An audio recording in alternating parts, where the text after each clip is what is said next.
आज एक क्षुद्र भिडियो जो मनमोहिनी तिलक को शेयर करुच्ची या आपण मैंने निजर केश मूल हो मथार हो कि गलार हो हल्का भाव लगे जो स्त्री बा पुरुष को दर्शन देवे से आपण दर्शन मात्रके ही प्रेमासक्त कामासक्त हो उठे। यह मनमोहिनी तिलक नाम नामित जेहेतु यह आपण सामना व्यक्तिर मन को मोहित करिथाए एवं आपनकर वश्यता स्वीकार करने बाध्य करिथाए। आपण जो कार्य जुआड़े जाउचंती जदि एही तिलक को व्यवहार करती आपनकर सर्व कार्य विजय लाभ निश्चित हम। आपनकर चाकरी वृत्तिर क्षेत्र होइताउ वाणिज्य व्यवसाय स्थली रे लाभवान होवाई होइताउ प्रेम प्रणय विवाह जेकोसी मध्य क्षेत्र होइताउ आपनकर सामना सामनी व्यक्ति जे मध्य आपनको दर्शन करिवो आपनकर मनर प्रतिरूप अनुसार ही कार्य करिवो। अर्थात आपन जाठारु प्रेम प्रणय आशा करचंती से आपनको प्रेम प्रणय ही प्रदान करिवो। जाठारु लाभवान होवाई आशा करचंती आपन ताठारु लाभान्वित हेबे। चाकरी वृत्ति क्षेत्र में उपरिस्थ ऑफिसर आपनकर हाथ मुठार रहिबे। कर्मचारी महलर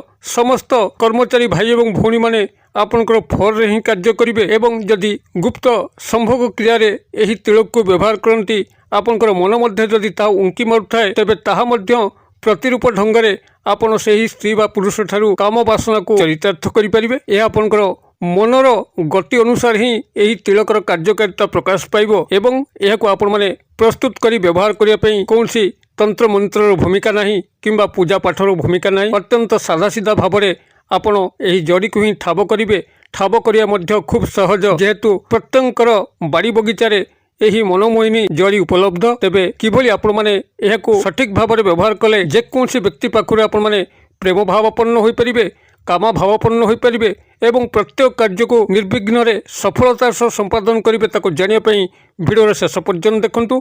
चैनल को प्रथम बार आसतिले एही भली कंटेंट रे आपनको रुचि रहउतिले चैनल करे थिबा लाल कलर सब्सक्राइब बटन को क्लिक करी बेल आइकन को क्लिक करी एवं ऑल नोटिफिकेशन पर क्लिक करी चैनल को सब्सक्राइब कर नियंतु जेभली कि आमे जेतल मध्य आपण मानक सेवारे एही भली तंत्र मंत्र वीडियो अपलोड करिवु तार सर्वप्रथम नोटिफिकेशन आपण पाखरे पहुंचीबो एवं से सब को आपण माने सर्वदूर देखिकरी किसी ज्ञान आहरण करेंगे। तबे फ्रेंड्स एबे नजर पकेबा शक्तिशाली मनमोहिनी तिलक जहां कि आपण माने हल्का भाव में निजर केश मूल हो मथार हो कि गलार हो लगे जेकोसी व्यक्ति से आपनकर नारी हो बा पुरुष तांकर सामना सामनी हवा मात्रे से प्रेमासक्त हो उठिबे कामासक्त हो उठिबे एवं आपनकर प्रत्येक अभीष्ट को परिपूर्ण करिपरिबे। केवल प्रेम प्रणय विवाह क्षेत्र आपण माने याको व्यवहार करिवे ताहा नुहे जाटा मो पूर्व शेयर करथुली। आपण माने याको जीवन प्रत्येक क्षेत्र में व्यवहार करके सफलतार सह संपादन करिपरिबे। आपनकर चाकरी वृत्ति कर्म क्षेत्र हो वाणिज्य व्यवसाय स्थली हो सामाजिक सांस्कृतिक क्षेत्र हो पारिवारिक क्षेत्र हो आपण प्रत्येक क्षेत्र में अप्रतिद्वंदी रहिबे। सर्व सफलता आपनकर चरण स्पर्श करिवो जेहेतु यह आपनकर सामना व्यक्तिर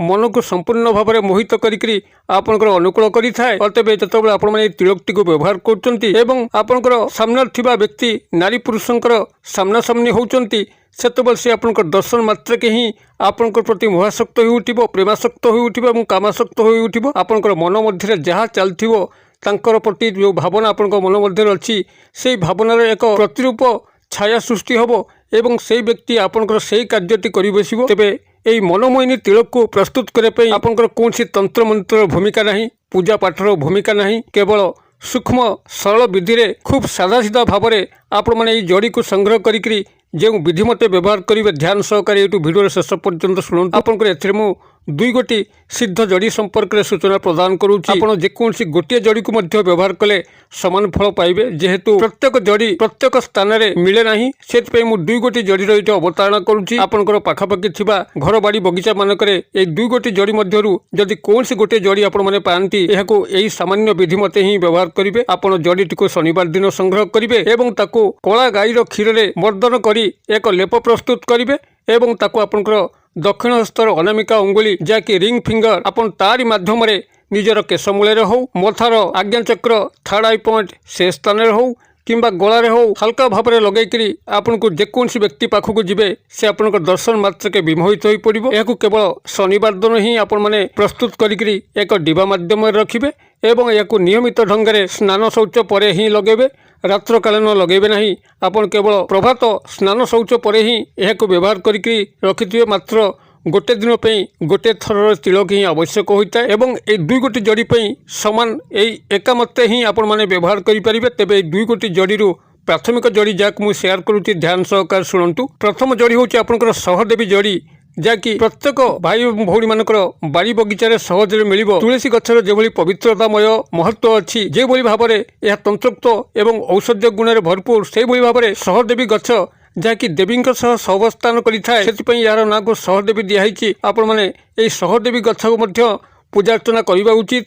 ମାତ୍ର ଏହାର ବ୍ୟବହାରିକ ଜ୍ଞାନ ସମସ୍ତଙ୍କ ପାଖରେ ଅଛପା ଥିବାରୁ ଏହାକୁ କେହି ଚିହ୍ନି ପାରନ୍ତି ନାହିଁ, ଏହାର ମହତ୍ଵକୁ ବୁଝିପାରନ୍ତି ନାହିଁ। ଯାହାକି ଏହାର ଅନେକ ତନ୍ତ୍ରୋକ୍ତ ଗୁଣ, ଆୟୁର୍ବେଦିକ ଗୁଣ ମୁଁ ମୋର ପୂର୍ବ ଭିଡ଼ିଓ ମାନଙ୍କରେ ବର୍ଣ୍ଣନା କରିଛି।